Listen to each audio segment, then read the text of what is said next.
We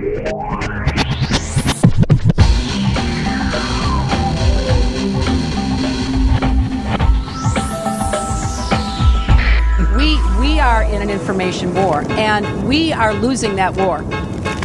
This is Robert Foster for Rap News once again, and what an eventful past few months it's been. History has certainly been happening, pyramids trembling and regimes unraveling, dictatorships being shaken in Tunisia, Egypt, Algeria, Bahrain, and now in Libya. And in media, an army of indie pioneers has emerged to pwn injustice through the cybersphere, facing riot gear with status updates and Twitter feeds, bringing peeps to the streets in corrupt state. And while the West stands by and applauds the protest, posing as the model of freedom for the rest, the world asks, where will the revolution begin next? Wait, it's our reporter John Pilger live from the Middle West. That's correct, Robert. I'm here in Wisconsin, where teachers and workers have started revolting. In the depths of this dark, corporatist kingdom, people have finally dared to utter the word freedom.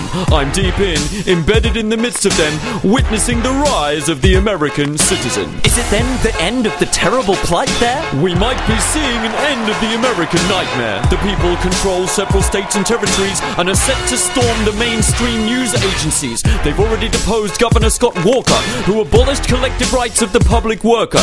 There's rage here at the genocide of the middle classes, rising poverty, food costs, and medical crisis. This is the war you don't see on television. The people have had it with this fascist prison and the two-party dictatorship that's arisen under the iron fist of the Republicrat system. It just goes to show that you never know. Even the most oppressive regimes can be dealt a blow. Thanks for this news, John. So how will the world receive it? Let's cross live to Egypt first and speak with the fearless Mahfouz, whose vlogs filled Tahrir Square with activist youth. Hello to you on the channel Rap News.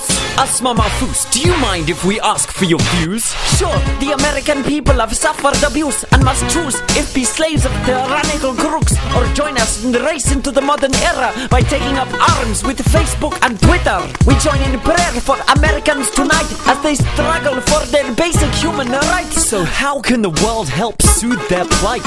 Hang on, Robert, someone's coming through on Skype. Hello? Hello, Asma, this is Ranin Salam in Baghdad. We just got news of revolting Americans. And? As you know, Iraq was invaded by the US to depose our brutal dictator. So please, to let the UN hear our statement. The Iraq people stand ready to return the favor. We'll send in our troops to save them from hell. Drop shock and our bombs and uranium shells. And what about the threat of fundamentalist Christians? We'll liberate them and give them a secular system. Yes, we'll save them, even the heathens. This is Operation Ensuring American Freedom. So, BRB, Robert, I have another friend online. Our sister Nisreen logging in from Palestine. Salam, all of us in the occupied territory stand in solidarity with the oppressed of North America. Yes, wait, I'm surprised. I guess I never realized that people in Palestine would have sympathized with one of Israel's most ardent allies. No, I must clarify. We pledge support for the indigenous nations who, like us, have lost their lands to colonization, like the Lakota uphold the Treaty of Fort Laramie and the true sovereign owners of occupied Hawaii. I see, so Robert Waite, lead singer of U2, has just uploaded a charity song to YouTube. Look! Thanks, Asma, but now for our next guest. From within the regime, TV host Glenn Beck. So Glenn Beck, what's your view of these events? Hello, America. It's me, Glenn Beck. I've been educating the viewers on my redneck show to pay attention to the coming insurrection. This is not a popular uprising. It's fomented by the unions. It's a communist virus. Okay, so who's behind this? Well, listen in. Protesters, Muslims, and Francis Fox Piven in cahoots with students high on drugs she's given them, brainwashed by Lenin and Bill Ayers weathermen, using labor rights to spread trouble. They need to be clubbed over the head with shovels! But is it not that the American people are protesting because of genuine grievances? America does have the world's highest incarcerated population. 2 million behind bars. And although people were robbed blind by Wall Street, Only Bernie Madoff went to jail for it. Oh, don't listen to him, America. The perfect storm is within. Students, Islamists, Google, all of them. They've thrown in their lot against liberty, against Israel, God, capitalism, and stability. Look, it's obvious. This is George Soros, who funded the Egypt uprising and all the followers through his Open Society Institute, backed by, oh, could it be the Muslim Brotherhood, who walk in step with who? Iran, and want the doomsday caliphate of the 12th Imam. Oh, well, that's great. Communist Islam. Yes, kids, that's the real enemy of this land. Okay, well, Glenn, stay near and we'll get your reaction to other opinions around the world as they happen. First, we have to take the next caller, Carlos Barranquilla, on the United Statesian border. Carlos, you're with a charity. Tell us, what do you do? Bueno, this NGO is called Gringos Are Humans Too. The US can't give its citizens even basic services, so for the last 30 years we've been sending aid workers in as maids and servants, and it's urgent that the aid keeps flowing while the people take on this regime. What's this? What the heck did that taco vendor say? Mexican aid workers? No way in hell, Jose. The Tea Party will shoot these hordes of immigrants on sight. We'll defend our borders for militias and fight. Listen, Colero, the walls and the fences and things, they ain't to keep us out, they're to keep Americans in. Okay, the guest who will ask next is Venezuelan President Hugo Chavez. What's your reaction as the revolution enlarges? Gracias. In primer lugar, buenas tardes. The causes of this uprising are dangerous. Capitalist gangsters, oligarchs, who keep 14% of the peasantry crying, living life below the poverty line.